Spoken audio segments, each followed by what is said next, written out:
Ladies and gentlemen, boys and girls, children of all ages, welcome to Robert Sports Show. I'm your host, Robert. Alright, NASCAR Xfinity Series, Cabo Wabo Tequila 250 at Michigan, at Iris Hills there in Brooklyn, Michigan. 250 miles, 125 laps today, 3 stages, 30, 30, and 65. Fuel window is 45 to 48, so you would think the end of stage 1, end of stage 2, and then halfway through stage 3. That gives you plenty for overtime. You might see some 2 tires in there if there's cautions. You might see somebody come down and get 2 tires in the middle of a stage. With a low tire wear track like this, 2 tire strategy, honestly, you might see people shorten the stage and get in track position because we know how important track position is. So there's all kinds of strategies that can be in effect here because of tracks like this. Some tracks you can't pull, like, Richmond last week, yeah. Some other tracks you can't really pull different strategies out, but here you can. So the Xfinity Series, last 7 races, Toyota's won 4 of those.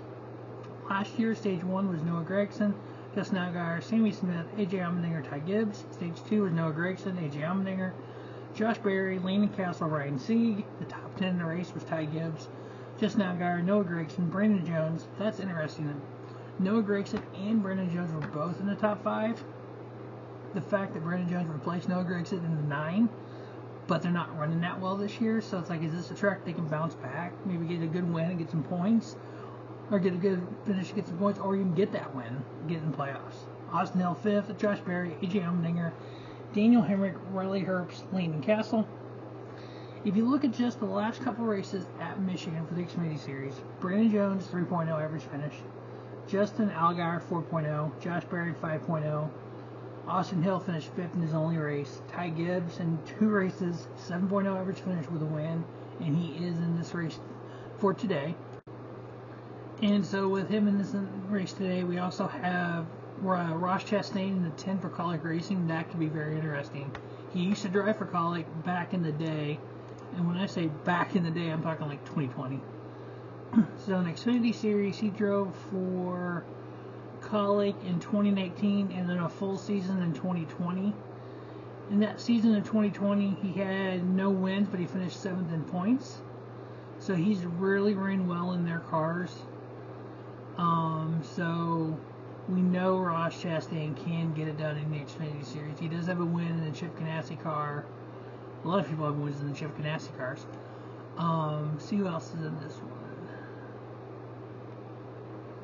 Carson Hocevar in the 77, he's definitely going to have a good run. He's actually one of the rumors of moving up for next year. There's all kinds of rumors out there.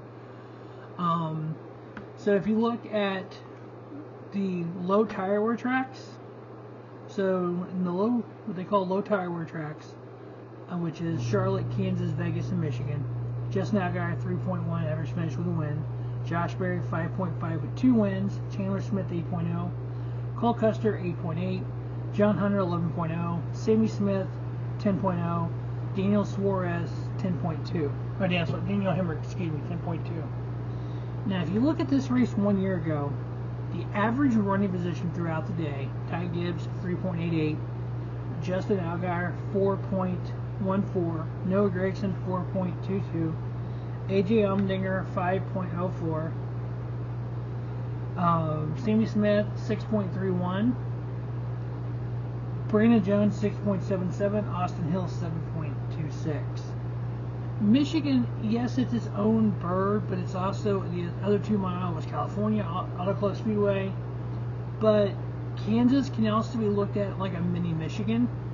So if you look at mini Michigan, which is Kansas, Michigan, and California, the last 4 races, Justin Allgaier 3.75, Chandler Smith 4.0, Josh Berry 5.5, John Hunter 10.0 and a win, Riley Herbst 10.25. The biggest thing about Michigan is you've got to have speed for the straightaways, but you've got to have handling for the corners. It is one of the fastest tracks on the circuit because you think about Daytona, Talladega, and Atlanta, we have the different drafting package. Atlanta, or here in Michigan, we don't have that. Back in the day when they paved this like 12 years ago, there was like, you were going like 200 miles an hour going in the corner. It was ridiculously fast. I was listening to an interview on XM Channel 90 this week on NASCAR Radio, and I think can't remember who the driver was, but they knew Christopher Bell, and they saw the SMT data. He went through 1 and 2 and then left. It takes balls of steel to do that kind of stuff. But yeah, I mean, we saw some of the speeds in qualifying. 189.5 around a 2-mile track. That is nuts. But qualifying was yesterday, so we got Junior Motorsports on the front row. We know they got power. We know they got pretty much handling a lot of times. So we got Josh Berry, Justin Allgaier, and then followed by Austin Hill, Sam Mayer, getting his first career win last week. Early Herbst, Stuart Haas Racing. You got Collick and Chandler Smith, and then you got Spire Motorsports qualified 7th with Carson Hill so far. Now remember that 77 is prepared at the Junior Motorsports shops. I've been one that's been on the bandwagon with Carson Hosmer taking over for Josh Berry next year. So, good run. We could see what happens there. There's also a rumor of Carson going to the Cup Series next year. I don't know about that. Put him in the 77 for Spire. I think it might be a couple years too early for that. But Ty Gibbs qualified 8th, Sammy Smith, and then John Hunter rounds out the top 10. And then the Collick car, then number 10. Ross is 11th. Sit back through the field. Sage Karam is 33rd, but he's driving for NBM Motorsports. I mean, he did a great run for Sam Hunt at the road course last week, but this is a whole different ball game here. Jeffrey Earnhardt 34th. Alpha Prime, they're like, I would say, a tier 3 team. They're going to have good runs. They might get a top 15 out of it because Jeffrey Earnhardt knows how to drive these tracks. There's another one that's rumored for the 8 car next year. That would be really cool if he could go there. I know he wanted to make a name for himself in racing before going to race for Junior. I think he has made a name for himself. He finished 2nd at Daytona last year and then number 3 for RCR with Larry Mack on the pit box. I really hope he does get I mean, not saying nothing wrong with Alpha Prime. They try hard. They're those racers, the kind of, you know, dirty fingernail kind of guys that go out there and scrounge and they get everything they can for what they have. You know, it's the haves and the have-nots. It's always been that way in NASCAR. They're a low-budgeted team that gets the most out of what they have. And there's nothing wrong with that. I like that kind of, you know, fire under some of those small teams because they can have great runs sometimes. I'm hoping for a great run today from Jeffrey Earnhardt. Alright, 20 races through the regular season, 6 to go. Michigan, Indy, Watkins Glen, Daytona, Darlington, and Kansas for the regular season of the Xfinity Series.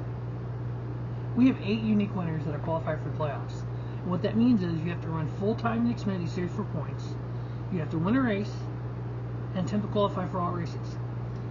We could fill out the playoff field with winners this year. No year's been like this. You see, we have the Cup winners. We have the part-time winners. Ryan Truex won. He's part-time, so he doesn't count for the playoffs. But the 19 counts for the playoffs, though.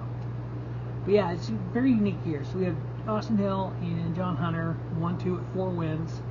They're separated by like 15 points for the regular season title, and which is 15 bonus points when they get to the end of the regular season. So that's a battle. We got Justin Allgaier with a win, Cole Custer 2 wins, Sam Mayer got his first career win this year, Chandler Smith got his first career win this year, Sammy Smith who got his first career win this year, and then Jeb Burton who got his second career win this year. And then on points, 4 positions right now on points. Josh Berry plus 107, Daniel Hemrick plus 74, Riley Herbst plus 25, Sheldon Creed plus 22, and then Parker Klingerman minus 22, Brandon Jones minus 61. That is the interesting one there. He finished 4th here last year. The car he's in finished 3rd here last year. Junior Motorsports 1-2 in speed. We know they got the speed. If Brandon Jones is able to win his way in, that's going to just mess up the cut line for the playoffs dramatically, because that's going to push Sheldon Creed out. Early Herbst will be on the bubble. And then, so you have Brett Moffitt after that, and Kaz Gralla and Ryan Sieg. And that's how far the year has come this year and how talented some of these drivers are. 1 year ago, Ryan Sieg was in the playoffs on points. He's 160 points out of the playoffs right now. But my 4 picks to win the Cabo Wabo Tequila 250. How do you not go with Big Country? I mean, this guy can win on the mile and a half. He can win on the super speedways. Why not a 2-mile intermediate? John Hunter Nemechek, he's won on this style track before. He's ran well here. He's in a fast Toyota. Matter of fact, he's in the team that won this race last year. Josh Berry, who's on the pole. And then his teammate, who runs well here, he's got low tire wear tracks, 3.1 average finish. The Kansas, Michigan, California, 3.37. Here, a 4 average finish. That's Justin Allgaier. So the 4 picks are Austin Hill, John Hunter Nemechek, Josh Berry, and Justin Allgaier. What's going to make this silly season for NASCAR Cup Series, there's rumors of Austin Hill going to the 16 for Colic, or the 31 for Colic, excuse me. There's rumors of him going to another Cup ride. There's rumors of John Hunter taking over the 42 for Legacy Motor Club, which I disagree with. I think Noah stays in that car. There's rumors of John Hunter going to the 19 and Mark Truex retires. Cole Custer, I've actually talked about him going to Rick Ware Racing, be the second full car with Justin Haley. I think that would be really cool. Allgaier obviously should be back next year. Mayer will be back next year. Chandler Smith, there's rumors of him going to Colic in the 16 because AJ's not going to run full time, which is news to a lot of people, but I've heard that rumor. Yeah, so I mean, there's so many. The silly season's just silly as crazy. It affects a lot of these drivers. So a lot of these drivers may want that Xfinity Championship before they move up. So this could be a fun run to the playoffs. As always, thanks for watching Robert Sports Show, and don't just have a great day. Have a spiffy day. Robert Sports Show, your YouTube leader, sports channel content.